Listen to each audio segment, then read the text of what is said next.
Je mets en alerte tous ceux qui s'amusent à la guerre de studio.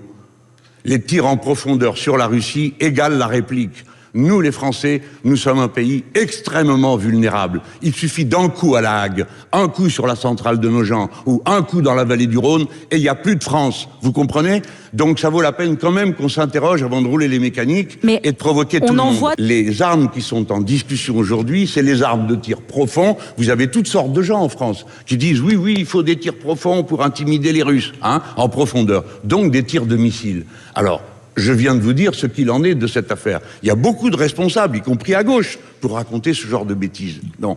Alors après, nous, il faut qu'on tienne parole. Il ne faut pas que les Ukrainiens soient désarmés. De ce point de vue, ce qu'a fait Trump en les privant de toutes sortes d'informations, ça s'appelle tirer dans le dos. Le renseignement. Parce qu'on a affaibli la capacité des Ukrainiens à tenir bon dans les heures où il faut qu'ils tiennent bon si l'on veut que la partition qui va se dessiner dans le cessez-le-feu, encore que vous avez remarqué que nous parlons de cessez-le-feu depuis 2 jours, sans avoir l'idée de un mot de ce qu'il y a dans le contenu de la proposition de cessez-le-feu. Donc oui, ce sont des méthodes désastreuses pour ce qui nous intéresse.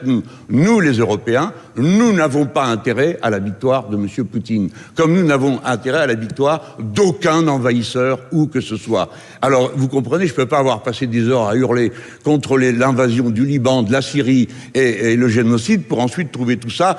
Mais moi, au moins, je ne tiens qu'un seul discours. Que l'on parle de Gaza ou que l'on parle de la frontière ukrainienne et russe, je tiens le même discours. Le droit international est zéro invasion, plutôt la diplomatie que la guerre. La guerre n'est pas notre priorité, voilà.